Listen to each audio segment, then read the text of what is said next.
Shwmae pawb. Hello everybody. Croeso, welcome to my wild Welsh garden. Well, I can't quite believe it, but we're halfway through November, so it's time for another garden tour. So for those of you who are new here, my name's Isabel and this is my garden at the top of the Swansea Valley in South Wales in the UK. And it's a garden with a bit of a difference really, because I'm not only gardening for what it looks like. I mean, I do want it to look beautiful, but I'm really gardening for wildlife. So what I'm trying to do here in my garden is to provide as many homes, as many habitats for as many different creatures as possible, really. So as we go on the tour, I'll be sort of pointing out all the different habitats that there are and all the different things that I've done or I'm still doing.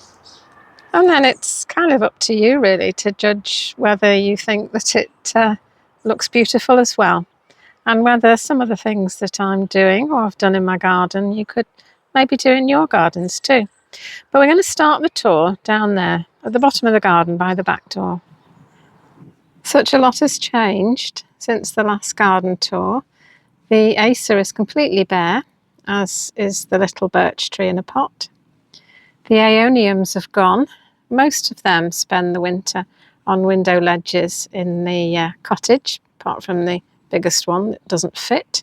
So that one has to go into the greenhouse. The Catinus is bare, as is the little rowan tree. And at the top of the garden, the cherry tree that I was pruning a few weeks ago, that's completely bare as well. And then over this side, the Magnolia stellata is bare, and that little hawthorn tree too, although that's been bare for a while. I don't think that's really very well. But just look at this. This crazy azalea. Very confused. Yes, this azalea normally flowers sort of March, April. In fact, I often don't get many flowers because it gets caught by the late frosts. So actually this is a really good time of year for it to flower, because I get to see more of them, but yeah, it's not right. And look at the fabulous lichens on this next door azalea.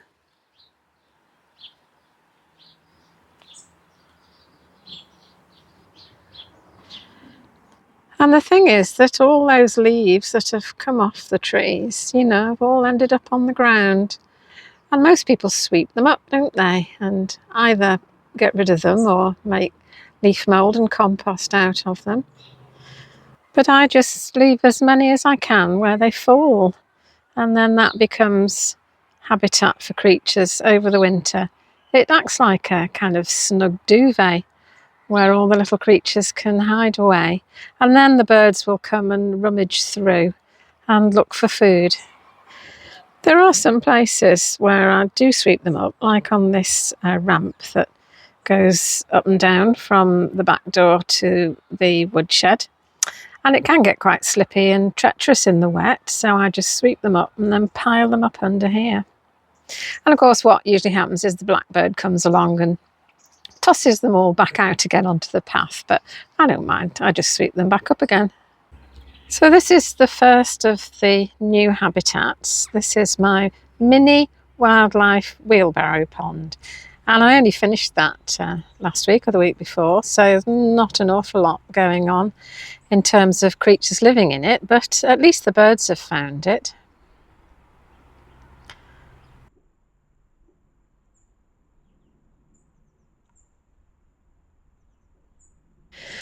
And then there's a few things of interest. There's the hedgehog cafe here, but I'm afraid I'm going to give up on the hedgehog this year and probably put it away now and get it out again end of February, see if I have any visitors in the spring.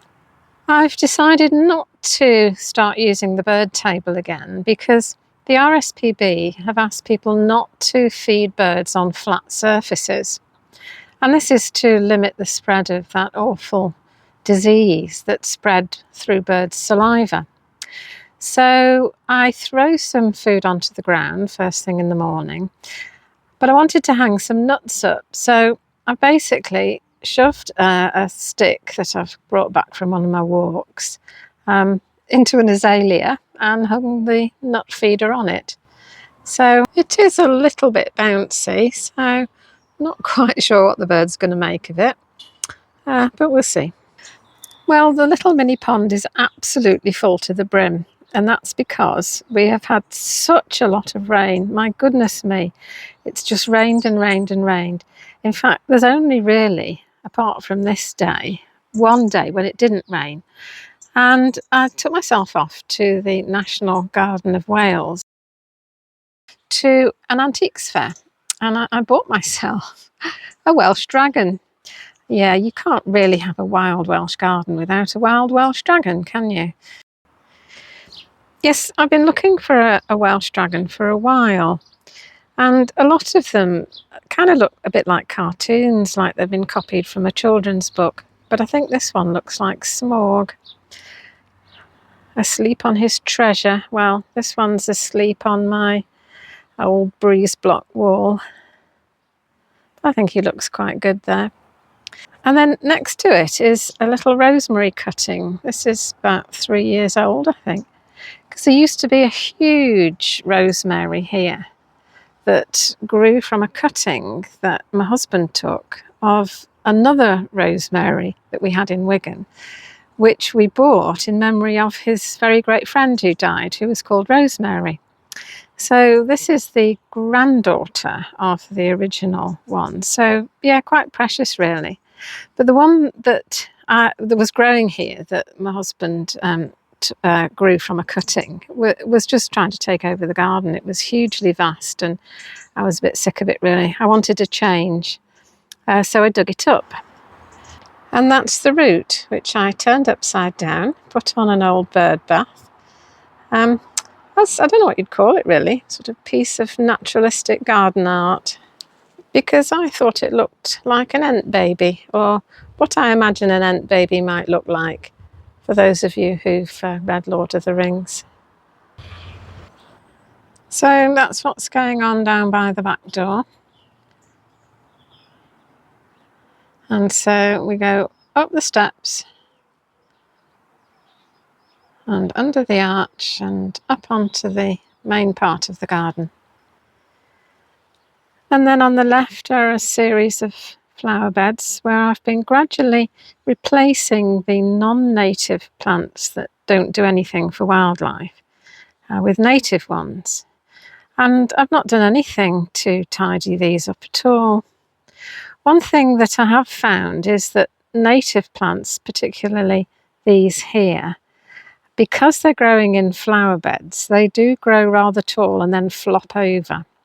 So when I was at the antiques fair, I bought myself some plant supports. They're down by the back door. I'll just go back down and show you. Yes, here they are.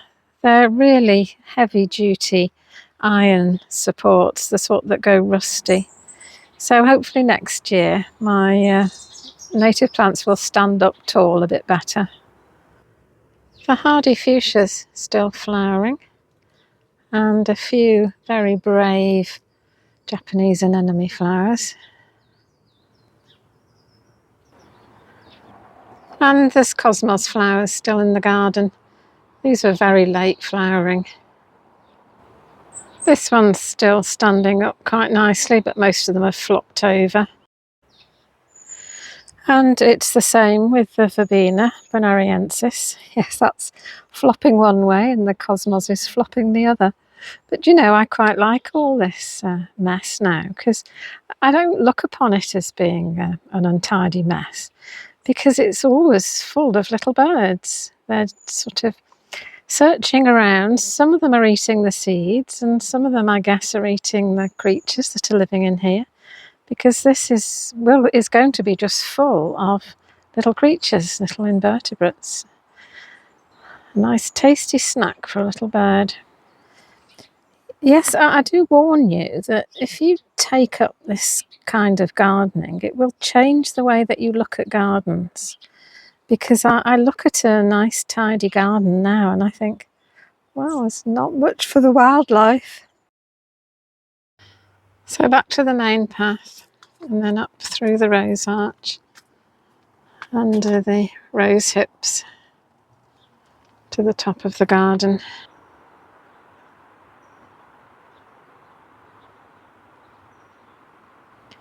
But on the left here is the secret garden. Not done a lot of sitting on that swing seat this last couple of weeks, I do have to say. And in here are some of the young plants of the native plants, the wildflowers, and I should be planting these out somewhere this winter. And if you're new to the channel and wondering why I'm planting native plants, well, mostly when you talk about having plants for insects, you think of pollinators, so you think of the adults of insects. But of course, insects spend a lot of their time in different stages and a lot of their time as caterpillars, and they need the leaves of plants. And you can pretty well guarantee that if it's a native plant, then it's going to be the larval food plant of one of our butterflies and moths. And so what I'm hoping by providing food for caterpillars is that I will have more butterflies and moths. And of course that goes for wherever you are in the world. If you plant your native plants, then you'll be helping your native insects. And here on the right, there's the 2 veg patches over the other side. And then this big patch here has got the tiny forest. So this is what the tiny forest is looking like. So in this area, there's lots of little trees, little native trees planted. And this one is an oak. And this is a little wild cherry, I think. And something's been nibbling the leaves. And having native trees is for the same reason as having native plants, wildflowers, is to feed our native insects. So that's the idea behind having a tiny forest, is to provide food and habitat for our native insects. And there's also some standing deadwood in the centre, which is a very rare and precious habitat because not many people leave deadwood standing. It's considered dangerous or useful for firewood, and they chop it down and take it away. And there's also some lying deadwood, some fallen deadwood. And I also hope to get something to eat from this garden. So I have a perennial kale here, which has just started to produce new leaves for me to eat. So I just nip into the greenhouse. Yes, it does get full of all sorts of stuff. I've got quite a few gnomes in here. I have grandchildren that like to play hunt the gnomes, and they've come in here for the winter, some of them. And up here there are some robins' nests from a couple of years ago. Didn't have any nesting in the garden last year. And I've got winter salad and some peas, a tray of peas to go out into the polytunnel, sweet peas, and the aeonium that won't fit on a window ledge in the house. And then purple sprouting broccoli for the spring. More salad, more broccoli, more salad.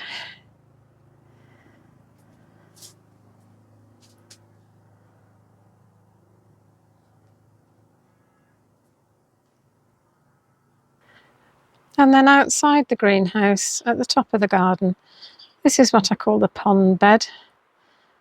And yeah, this really is an untidy mess because I've been clearing out the pond. This pond has been here for 7 years now, and what's happened is that the pond plants that I originally planted nicely in baskets have escaped their baskets and grown, and gradually are going to fill the pond and sort of silt it up, really, which of course is what would happen in a natural ecosystem, but they're kept open by large herbivores that come along and eat the plants and dig them up. And yeah, I haven't got any of those in my garden, so that's my job. And I think in the last video I just started doing this bottom right hand corner. And I suppose it's a question that a lot of people ask is, when's the best time to maintain a pond? If you come to the stage where you need to sort of lift and divide the plants, when's the best time? And I don't think there is a best time. I think whenever you do it, you're going to disturb the pond, but then that's what would happen in a natural ecosystem, and disturbance isn't always a bad thing. But I would say that in a natural ecosystem, it wouldn't all happen at once. Herbivores move through an area and they do a bit of browsing and munching and digging, and then they come back another day, another week, another month, and do a little bit more. So that's what I'm trying to do here. I'm trying to do it a little bit at a time and give the pond a long period of sort of rest and recovery in between. So this is all this mass of root that I pulled out. And 5 original baskets that obviously originally had pond plants in. And I think there's only this one that's left. That could be the original yellow flag iris. But there's 2 more huge roots here, and they really are too big for this little pond. Oh, and now the sun's come out for a minute. That's nice. Quite a lot of the roots came from this hard rush, which had taken up pretty much about a third of the pond, I think. So I've taken a lot out. I've left a clump there because it's all mixed up with some purple loosestrife. And there's still some that's escaped into the centre of the pond. And I'll be removing that in a week or 2 when the pond's recovered. And here I've got a trug full of plants that I'm going to put back. I'm going to pot them up into those baskets when I've emptied those of the roots that are still in there. I've got 1 root of the yellow flag iris. I think the pond can cope with 1 of those. I'm not entirely sure what this is, but I'm going to be putting that back. And this, I think, is the original purple loosestrife. It's leaning against the water button. It goes all the way up there with the seed head. So yeah, I shall be putting that back. And then there's a couple of plants of this spearwort here. And this has long stems with little white flowers right at the end. And then I've got some hard rush, which I think I might put into the bog garden, which I'm going to create, and I'll tell you about that in a minute. So it was only, I think, the day before yesterday that I did this. I did it in the rain because I thought, well, you're going to get wet messing about in the pond anyway, so you may as well use up a rainy day. And so I'm going to leave those for another couple of days, let any creatures find their way back into the pond, and then I'm just going to put them on the compost. And the native hedge is almost bare too now. And this winter the big project is going to be laying this, so that'll be fun. And then at the top of the pond is the hibernaculum, which I made a couple of years ago. And it was colonised last year by ragwort and evening primrose. And yes, I'm afraid it suffered greatly from one of the recent storms, and also me crashing around like a large herbivore trying to get to the pond. And there's the old cherry tree that I cut the branch off. Well, I didn't. I got a man with a chainsaw to do it, and I just propped the branch up against the tree for more standing deadwood, and put some more branches over there against the shed for more standing deadwood. And there's the bug snug that I made out of some of the smaller branches, and the raspberry canes that I cut from the summer raspberries several weeks ago now. So just pause for a moment and look back at the garden from the top, from the pond and the greenhouse. And just to say, if you're enjoying the video and you like what I'm doing here, then please like the video, subscribe to the channel, because It all helps to get the channel better known and to introduce more people to the whole idea of gardening in a more wildlife friendly way. Then we go along the path at the top of the garden towards the potting shed, and this part of the pond bed on the left, between the pond and the shed, I'm going to turn into a bog garden, because I've got quite a few native plants that will be quite happy somewhere wet. For example, there's this marsh woundwort. It's gone all brown now. That's been in the pond, but it's also escaped into the border. So that will be quite happy in a bog garden. So that will be a project for the new year, I think. But I have started already, because there were a couple of asters in here and they were really not at all happy. So I've dug those up and I've put those in pots down here by the shed. So this is looking back from the other corner of the top of the garden, outside the potting shed. And we're going to go back down the hill, really, past these vegetable patches, which I'm going to turn into permaculture beds, and past another bug snug. Because the thing is, if you're a wildlife gardener, there's actually no such thing as garden waste, because everything can be turned into habitat, homes for creatures, food for creatures.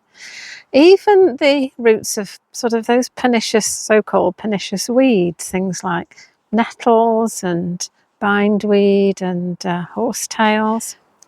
Because what you do is you have a trug or a bucket somewhere out of the way where you can't smell it. Here I've got mine down the side of the potting shed. And you fill it with water and you just toss the roots into there. It turns the water stagnant, which is fabulous habitat for some of the hoverfly larvae, which only live in stagnant water. So we go down here, underneath the hawthorn arch and through onto the meadow.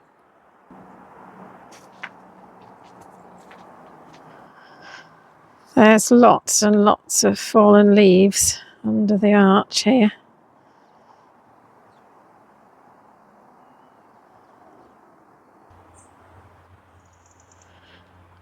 And this is the wildflower meadow that I've made quite a few videos about now, if you're interested to know how I made it from an existing lawn.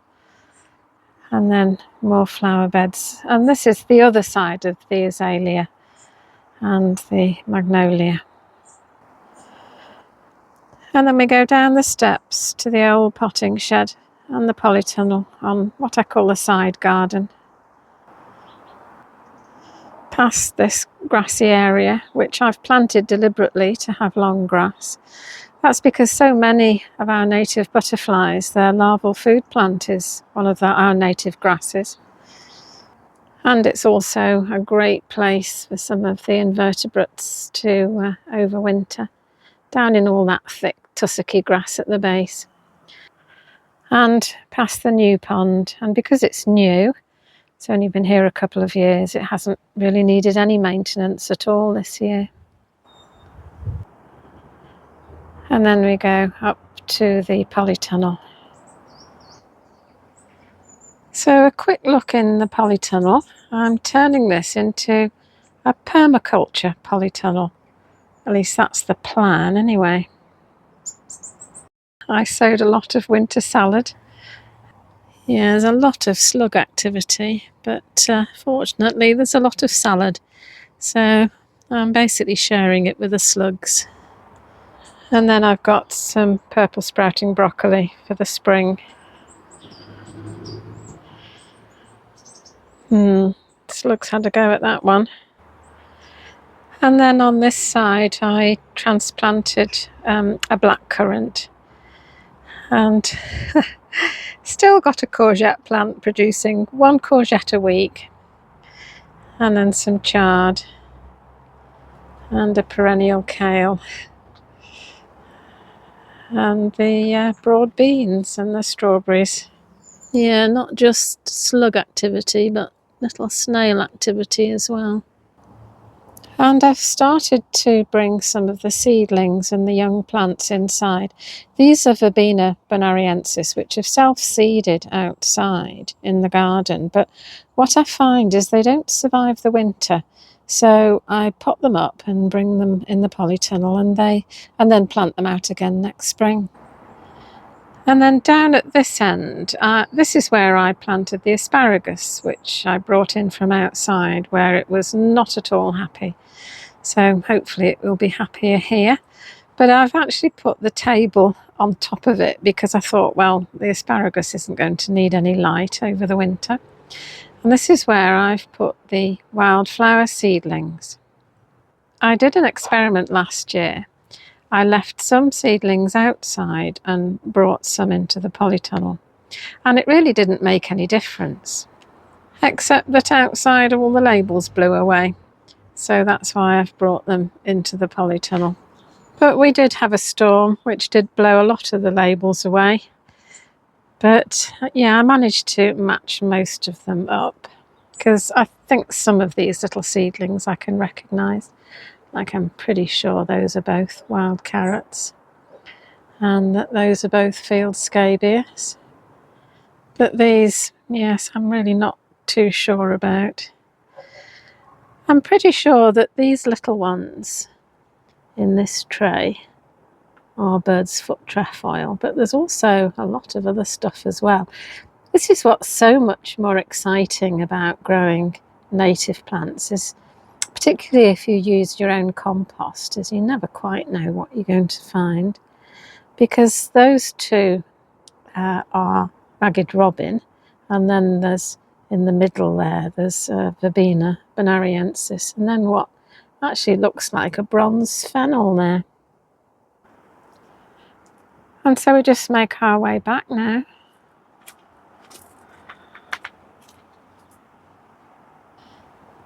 Yes, I keep looking at this old woodshed wall, which is gradually collapsing. I keep wondering, has it shifted? Has it moved? Is it worse than it was? I don't know. I wonder how long it will last. And then down the ramp.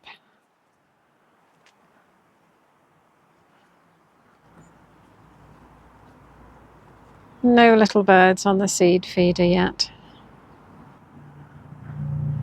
And here we are, back to the back door of the cottage. So thanks for watching. Thanks for your company in my wild Welsh garden. Hope you enjoyed the visit, and I'll see you in the next video. Bye! Hwyl fawr!